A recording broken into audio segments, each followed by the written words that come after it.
Welcome to Film Shapes, the podcast. Talk. All right, okay. Welcome, guys. Today we're going to talk about Terminator Dark Fate, which is the sixth film in the Terminator franchise. It's the first one since Terminator 2 that James Cameron has had a hand in. It's directed by Tim Miller, the guy that did Deadpool. It brings back Linda Hamilton and, of course, Arnie. Now, guys, so far it's made only about $200 million at the box office worldwide. It's disappointing. So what do you guys think? Yeah, I guess a mediocre financial return on a incredibly mediocre movie. Interesting. Should we introduce Ben? Oh, sorry. Well? Yeah, of course. And Yeah, jump right into it. Sorry. Rolly's here and Ben's here. Hi, guys. Thank you. Yeah, how silly of me. How silly. A mediocre film. Yeah, I mean, well, mediocre, I think, is maybe being kind. I was so disengaged by this movie by about, I don't know, 2/3 of the way in. I mean, it held my attention for the first third, and then the middle third, I was like, ugh. And then by the end, I was just Really? totally disengaged. Like that, the whole, from about the plane sequence on, and particularly the dam, I was just not following or caring about what was going on. Rolly, first. Well, what do you think? I enjoyed the experience of this film in the cinema. I found some of the effects a little bit strange in their cartoon-like quality, like especially when there was it was distracting to me when a human figure was flying through the air. It just looked so fake to me. Yeah, okay. Whereas the rest of the effects in the film, I found it surprisingly easy to follow in terms of the narrative with some of these Terminator films. I mean, I can't remember too many of them, to be honest, but yeah, overall, an enjoyable experience. I'm not sure it's a groundbreaking film, but I laughed. Yeah. I laughed mainly. It's nothing new, is it? I mean, it's the same old ground as many of the Terminators, but I had a pretty good time in it. I thought it was quite exciting. That plane sequence was a little bare knuckle. The dam stuff was all right, I thought. Yeah, I felt my muscles sort of tightening with that plane sequence. If we compare it to some, I mean, I've just got the list. So Terminator in 84, T2 in 91, both directed by Cameron. Then it started to get all shit, didn't it, really? Rise of the Machines, Salvation, and Genesis, which I hadn't seen until last week. I checked that out after Dark Fate. And Genesis is the only one I have not seen. That's a mess. Yeah. it's a real mess. And compared to this one, this is quite, like you said, simple to follow. There's not much guff in it. Yeah. But, I thought it was okay. Yeah. Did you like the original Terminator? Oh, yeah. I mean, Terminator 1 and particularly Terminator 2. Like, Okay. Terminator 2 is, I think, maybe the greatest action movie of all time. And I didn't have a problem with this one in terms of the structure of, like, the story. Like, I found it relatively easy to follow. And I think, in fact, it has the bones of a potentially good movie. Like, I think you wouldn't really have to change much about the characters or the flow of events or even, like the sort of thematic issues that it ties into. Like, that, I think, is all good. I just think that on a directorial level, it is really sloppily done in terms of action filmmaking. That, like, the actual action sequences themselves, aside from the plot, were very muddled and very difficult to follow what was going on. Okay. For example, the plane one or... The plane one. Well, the thing that stood out to me the most in terms of like sort of messy, hard to follow stuff was the sequence at the dam with like the characters like Schwarzenegger going underwater, and I just wasn't following That was a the bit continuity confusing. of where things were and what the flow of stuff was. As you would be feeling if you were in a Humvee that had just parachuted down, bumped into a dam, then fallen into a lake at the bottom, But I think it's more of a coincidence rather than an aesthetic effect that the filmmaker was trying to achieve. Yeah. I'm not sure about that. But see, I mean, relative to the Cameron movies, like James Cameron, like I think like he like Terminator particularly and Terminator 2 as well, which is a sort of extrapolation of what he did with that movie. But like he kind of took the sort of new Hollywood blockbuster style as defined by Lucas and Spielberg, and I think distilled that down to this kind of really essential aesthetic framework that he then applied to, like sort of genre filmmaking as with Terminator. And that film is so austere in some ways. Like it's like a very bold film in terms of like its visuals and like the use of lighting and that sort of stuff. But like there's no fat on it at all. It's like a genre film distilled down to its most essential bare bones elements, and it's so powerful because of that. And like the way that action scenes play out in those movies is so clear and so defined. You can tell. Sorry, what's what going movies on. are you talking about? Terminator 1 and 2. Just the first two. Yeah. Okay, not other James Cameron films necessarily. I mean, I can't speak to Piranha 2 because I haven't seen that, and I have very vague memories of The Abyss. But you know, like True Lies is kind of where he starts getting into a bit too overblown in terms of his desire for spectacle, I suppose. When you, I'm not a huge fan of Cameron, but when you say he's cut all the fat off, you mean he's not just the action parts, or there's no character development or emotional weight? No, I mean there is that stuff, though it's relatively minimal. I think, I mean, probably the weakest parts of Terminator 2 are, you know, some of the dialogue with Edward Furlong, where he's like, you know, don't have a cow, man. Right. Does he say that, or is he Probably. like? But yeah, all his like little Bart Simpson type. When did you last see those films? Have you seen them multiple times? Terminator 2, I think the last time I watched it would have been about 3 years ago, and Terminator 1 maybe in the last 5 years. Oh, yeah, okay. Not for 10, 20 years for me, I'd say. So, yeah. But the point ultimately I think I'm trying to make there is that Cameron, when he directs action scenes, like there is a visual continuity and a clarity to everything that's occurring that I don't think this film or most modern mainstream action filmmaking has. And like I think the film suffers in comparison to that because so many action scenes in this movie felt muddled and unclear and just like had this overwhelming, just like, you know, there's a lot of stuff going on, there's a lot of edits, there's a lot of it just felt very muddled, and that is a problem I think which is true of a lot of action movies these days. And yeah, It's just all like this through the action movies these days. These See, days. what's go- Well, that the Salvation one was directed by McG, and he's responsible for some horrible. He did the Is he Charlie's Angels, the 90s Charlie's Angels movies, And- or the early 2000s. Any of those Transformers films his? Or Ooh, I don't think so. I was going to bring up Michael Bay. Transformers as what Ben's remember talking it. about. Okay. Is I definitely notice it in those films, Yeah, and that's right. it really Yeah. annoys me. yes, But I figure on one level, maybe I'm just getting older and slower, and Don't think so. everything's moving too fast and it's too loud. You know, but I didn't get that same feeling in the cinema for this. No, I didn't. I thought it was reasonably well made as far as an action film goes. I was pretty tense, and maybe it's the whole plane into the water thing was quite freaky. I thought. There was a nice, I suppose you'd call it a gimmick, where the Terminator. We're going to spoil shit, aren't we? On this, I mean, it's okay to. Okay, spoiler. Yeah. Spoiler. Here we go. Where the Rev 9, the new Terminator, can sort of split apart from his shell. That was new, wasn't it? It's great. Yeah. Yeah, so the skeleton Was it new? becomes Though? Is it new? I Well, don't know. yeah, it's just like the two different Terminators put together. Like it's just the T-1000. But he's tougher when they're both together. Yeah. So when he's got the skeleton inside, you'll notice at the end, I think, he was getting a lot more fucked up by the Sure. by the what was she? A chain or hitting? something. The chain, yeah. Yeah. She was chopping him up with the chain. Yeah. Whereas once the skeleton was in there, I don't think she could Right. pull those moves. So much like Sarah and Grace and Danny and Carl, when they're together, they're stronger. That's the symbol. Yeah. When we're all together.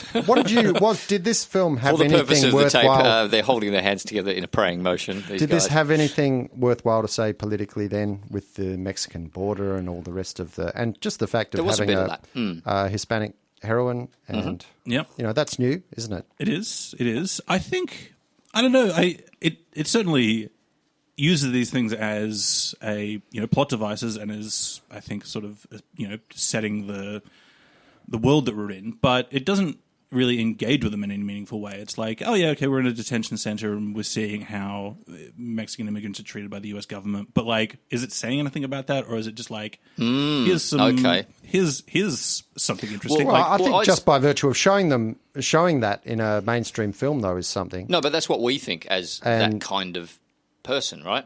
Imagine a redneck watching that. He might be thinking, yeah, that's how we do it. Yeah, fuck them. Lock them up. I don't know. Maybe. That's I don't know. Well, it's cages, you know. It's in cages. Sure, People in cages is yeah. But some generally people, not a positive. some people like that, Yeah.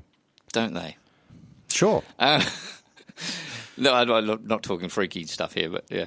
I noticed that she did say at one point, "Where do you keep the prisoners?" And this woman said, "Oh, we call them detainees," and then she got a That's quick right. smack Yeah, for that. yeah. Yeah, so that was kind of one little. I think they are hinting at their left-leaning sensibilities a little, if they do have them. Well, I think don't it's know. more than a hint, but whether it's actually of any real value But this might is be more the question. Or, Yeah, but maybe this is why it hasn't made much money, because there are too many, I don't know, misogynists in cinemas trying to watch it. Like, a lot of people are saying, "Go." I'm going to lose this phrase. Go woke, go broke, or something about this film. Yeah. Okay. Tell me again what this woke is. What is it? What's woke? someone Ben? Help who's- me. Well, okay, so if you're woke, it basically just means you're, aware of the injustices perpetrated against minorities throughout the course of modern human history, and you believe that those should be redressed in some way. Thank you. Good summary. Now, But it's become also more of an insult from the other side to say, Okay. not many people would refer to themselves as woke these days. No, Which I think you always probably sounded like a wanker if you were saying I'm woke. Yeah. what do you mean always? How Because long has this been around? There's an assumption, the past couple 6 of years, weeks? 3 Yeah, years, well, I don't know. well, like What? woke has been 5 common years? parlance for 3, 4, 5 years. Get the fuck out of here. But Really? like, the notion of someone being, I mean, you hear the phrase performatively woke. Well, these what? days, Yeah. which No, you is- don't. No, What? but there's also Who an is idea this? with woke that I've got nothing else to learn. I'm already there, and which is what annoys people like me. Couldn't we just change it to awake? I mean, what's this woke? It's Woke. not even a fucking. You need to It's get on not the an internet adjective. more. It's not man. even an because then you don't get to say unwoke. And some of Unwoke? your It's not even a word. Some of your comments are a little unwoke today. I got to say. I'm happy with that. Jesus, really? Anyway, okay. So the girl power in this film though was pretty cool. I thought I liked that you've got old school Linda Hamilton, who I thought was great. Like it was great seeing an older lady in a film like this pull off what she does, and I like her kind of smashing those old school ideas against the girl, saying they just want you for your womb. Right. Or they're scared It's all of your about the womb. baby that you're going to have, sister. Can I say something a little bit unpopular? Unwoke? Unwoke. I don't think she's very good in this. Yeah, I kind of and I don't know if I don't know if she's ever been any Well, good. you're entitled to that I as an thought actress. she's good in the action sequences. I thought acting-wise, though, Yeah, when she's like that's- delivering like emotional stuff, felt very hammy. She's trying to be over the two. She's trying to be too tough or something, or too Even I'm trying to think back to number 2 and number 1. I'm wondering if she was ever that good anyway. No, yeah, I think it's in keeping with the whole. But compared to someone like Sigourney Weaver from the Alien franchise, who's very good in those, I I don't think know she if she just, would even try and compare herself to Sigourney. I yeah, think. I guess you're sort of looking at two tough female characters from that era. I mean, I'm seeing this film as a comedy. It's a comedy. It's not. Not until Schwartzy It's turns an up. action comedy film. Is And it? just the fact, for me it is. I I think the understand that comedy's it's a not light going to be relief. for everyone, but Yeah, because the whole thing is ridiculous. yeah, Well, yeah, but mean, it's- What? all How movies dare are you. ridiculous if you want to like. yeah. That's a good point. But I don't think it has any laughs until Arnold shows up. Oh, And they're but I'm playing laughing at the holes in the guy's head as he's running across the street, and he's getting shot with a shotgun and things. And, Okay. and I'm laughing at those kind of you? actions. Yeah, because it's. Yeah, well, I mean, what are you supposed to do in those? I would Go, imagine "Ooh." that You're was. supposed to go, ooh, like. Oh, look at that liquid. I'm going, whoa, look. I'm actually laughing at the design a lot. Okay. I'm But do you think laughing that's when an the little intentional- plastic-looking man. Well, I think those sequences where they've got humans flying through the air looking like Spinning and flying and action figures, and it's just Yeah. the physics of it is so unreal that I think they're doing that on purpose. No. I think that's a byproduct of like just everything being CG and like them Yeah. not being able to master. No, but even with the CG, physicality they can do it better than that. They can, If but they they want didn't. to, they can ragdoll some of those creatures to when they hit things, not to just go thump. They can make it look. I mean, yeah. Yeah. Even Marvel, that DC movie looked better on some of that front. Which one? The one Justice League. Did it? Which there was a bit of that on TV the other night, and I thought some of this is some of it had a similar look to that. Actually, Really? it was a little bit more like a superhero film than a Mm-hmm. a gritty kind of realism. That gritty Definitely realism, which the first one I thought had. I can't really remember the second one too much, but Rewatch Terminator 2. It is a phenomenal movie. that was with the melty guy. That was when they first brought in that effect, and Yeah, everyone Roly- went, Roly "Oh Patrick, man!" Like, and I think with that, actually, that's maybe something that this film always did, and probably these films have to do in some way to be good at what they're doing, is be on that forefront of that technology. Yeah. It kind of introduced a new effect into the technology realm, didn't it? That morphing effect that no one had ever seen before on a mainstream thing. I'm not sure this film brings anything like that to it, and I'm not sure any of the other films did either, but... Yeah. But I don't think they spent that much on this film, comparatively. I would have thought this was a massive budget, but maybe if I'm not wrong, it's only 50 mil or something? That sounds a bit wrong, Really? doesn't it? It seems like it must have been more than that. Yeah. Maybe I've got the numbers wrong, but it's only made 200. So I thought it had just got... Oh, maybe it was 100 or something. So maybe it's doubled its box office, but its budget. Still, it looks like it won't get anywhere near $1 billion, which is pretty much what you're after nowadays, isn't it? Like Joker is up near $1 billion. When I make a film, yeah. When I make a film, I'm looking... When I decide to make one in the future, $1 billion or nothing. $1 billion or nothing. Yeah, I don't know. What else is to talk about it with it, really? It's... I enjoyed it, but it's not a particularly deep film. Maybe, and that's why I was curious what you thought, Ben, about the politics within it, whether that means anything. I didn't read it as having any particular meaning. It felt to me like window dressing more so than actually anything that was engaged with meaningfully. Like, yeah, you do have a protagonist in the film who is a Mexican woman, but like, I don't know how that factors into the plot other than it starts in Mexico and they have to get over the border. Like, in what way does that character being Mexican like have a meaningful resonance with the theme or the plot or the meaning of the movie? It is. It's merely just the setting of the movie and do some big business in Mexico at the. Yeah, I mean, box I office, thought maybe originally when it was starting Mexico that the idea was going to be that like it was a Mexican company that was developing technology because Mexico has a pretty strong like technology industry and that kind of thing, and maybe they were going to like make some kind of commentary on like the changing nature of digital supremacy in the modern age or something like that. And particularly like he breaks into like a big huge data center in Mexico. And it seems like it's going to go in that, but then it just doesn't engage with that at all. And like all of the things like hang out with her uncle who's the coyote and like crossing the border and like there's like I think there was like 5 or 6 like little bits that would be like a signifier of something relating to Mexico and the drug war and like the relationship with the United States. But it was just like it was hitting these plot points but not doing anything with them or not.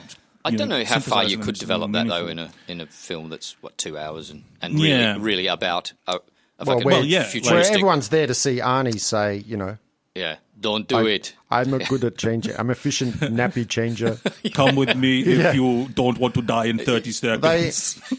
They avoided the hasta la vista line too, didn't they? Is that from Terminator? What's that from?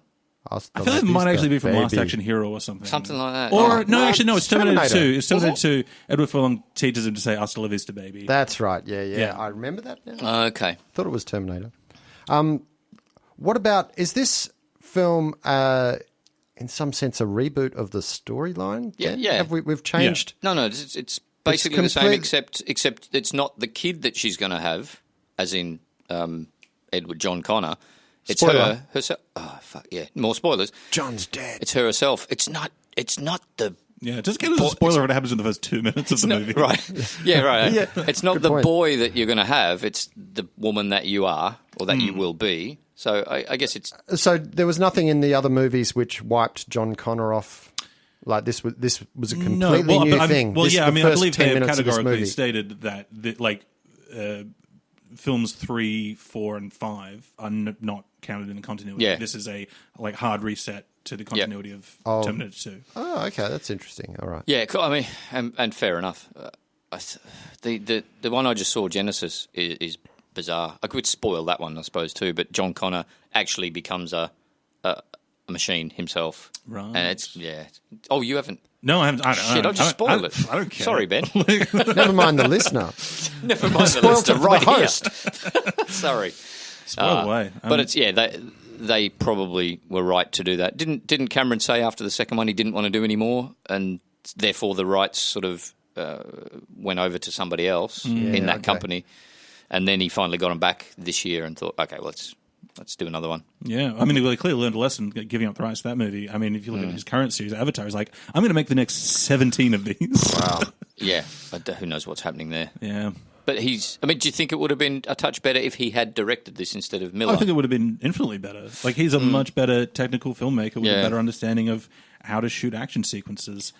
Apparently they did clash in the edit suite. Yeah. So maybe Cameron wanted it to go one way and Miller the other. I don't know which way we're looking at, but maybe that's something to do with it. Yeah. I don't know.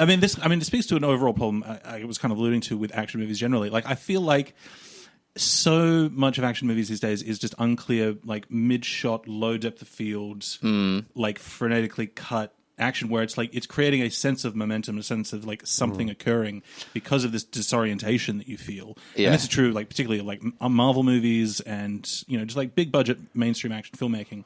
Whereas it's like you look at I refer to it as like the Jackie Chan principle, like the way that Jackie Chan directs action scenes in movies, wide shots, long depth of fields, like things that play out in long takes. You can see stuff happening, and like I get from a technical point of view with like CG and the way that films are made these days, why that's not really practically possible or easy. Yeah. But action scenes are so much better when you can just see something play out in like a longer take with like a long depth of field. And I felt that this was emblematic of the complete opposite of that, which is a sense of action created through disorientation. So one end is Jackie Chan or even like Kurosawa in Yojimbo or Seven Samurai, and the other far end is the fucking Transformer films where everything's that close and you can't see anything. No, but I think this is a different language that has come about largely because of video games and the 3D environments in video games that kids have grown up with now, and they're really much more used to seeing that type of frenetic action, which even just looking at someone play one of those video games, it's very hard to make out what's actually going on, but they're inside it. It's quite different. Well, 2 points on that. The first one is that definitely this film did at points remind me of a like later stage Resident Evil game, like particularly Resident Evil 5 or 6 when they get really overblown and over the top. But also, I mean, one interesting thing about video games, which I play way too many video games, is that you don't have the discontinuity of editing sort of getting in the way of the way action sequences play out. In a video game, everything is a real time. You're either first person or like over the shoulder. And so everything is like very, like there's a lot going on, but you are always aware of the perspective you're seeing things So you've from. got the speed, but you've got a lot of cuts. You haven't got the cuts, rather. That makes sense. It'd be interesting to get someone from the 1920s, bring them into the cinema and say, "Have a look at this." What? And I didn't see anything. Was there something on the screen? It's like you get a pigeon into the cinema, and they see everything in slow motion. Go to like a screening of Train arriving at a station by the Lumiere brothers and hang on. the Sorry, film Ben, out. just a second. Pigeons see everything in slow motion. Yeah, they see at 3 times the frame rate. Right. I've heard this about flies that they. So they're able to see. Yeah. Okay. My science may be wrong on this, but I think they if they go to watch a 24 frame a second thing in the cinema, they're like, why is everything so slow? What's going on? What's in slow motion? But surely they would just see it at the same pace that they see everything. That's why you. Do they just live life? Good point. Is that why you never see a pigeon flat on the the road? Because I saw one the other day. It was in the laneway there. It was just flattened by a car. That may. But I think that's to do with birds not being able to determine motion of vehicles. Because they've got eyes on either side of their head, they haven't got the depth perception. Maybe that makes sense because they haven't got 3-dimensional vision like we have. Surely they've got to have 3-dimensional vision. They're flying through trees and stuff. No, but they've only but not for something coming one way. So if you've got eyes either side of your head, there's a you lose blind your spot perception of depth in the middle. Only you'd be able to focus on things, but you wouldn't be able to accurately tell distances. Like as opposed to the spectral tarsia which has massive fucking eyes in the middle of its face, and it can't move the eyes, so it has to move its head around.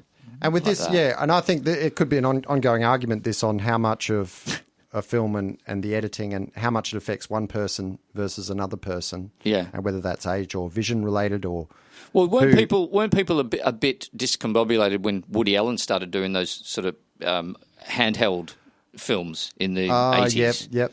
And I've noticed that a bit when you've got a very hardcore documentary style camera in a film, it annoys me a bit. But now I think we've become used to that a little. Yeah.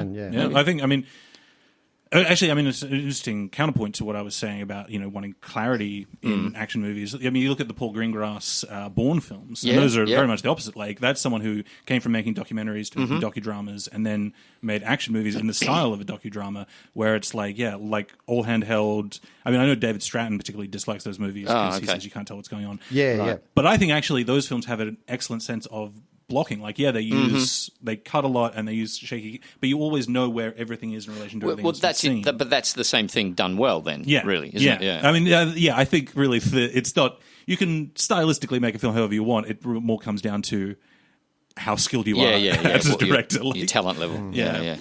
And can I tell you this story just before we wrap up? Yeah. I was getting ready for this podcast, so I was looking at Terminator stuff on my computer. I had to call the pest control. I'm trying to book them to come in. Terminators. Well, they're going to do a termite inspection, right? So she didn't answer the message, please leave a message. So I was looking at the screen at the same time. I said, can I, I'm just returning your call. Can I book a Terminator installation for next week? And then Mickey's like, what did you just, I said, anyway, just call us back, please. Thanks, bye. So I got a return call from her. She couldn't keep it straight. She was losing it. Is this great? Yeah. Did you call me? Yeah, sorry about that message. She just pissed herself laughing.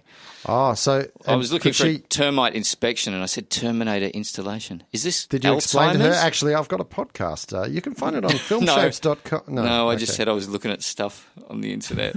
I'm sounding like a 15-year-old boy. Worse. Oh, what a mistake. I feel quite embarrassed about that. Anyway. It helps to share. Yeah. Thanks, Shady. That's all right. We'll see you next time, guys. Thanks very much. Bye. Bye. Hasta la vista, baby.